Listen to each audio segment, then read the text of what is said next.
Thank you for coming and showing your support and solidarity sa ating national and international outrage, protest against the kidnapping of our beloved former President Rodrigo Duterte. This is the worst human rights violation committed on a Filipino citizen who is a helpless, sickly old man who so far happens to be the most loved and popular former President of the Philippines.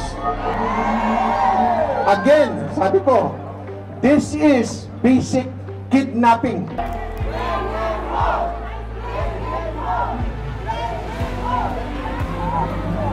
It is a slap on each and every face of every Filipino.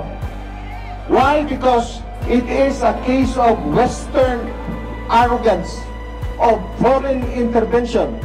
Akala ng mga dayuhan na tayo mga bobo. Hindi tayo marunong mag-solve ng ating mga problema. Ano nangyari? Nag-interfere ang ICC, tagulo tayo ngayon.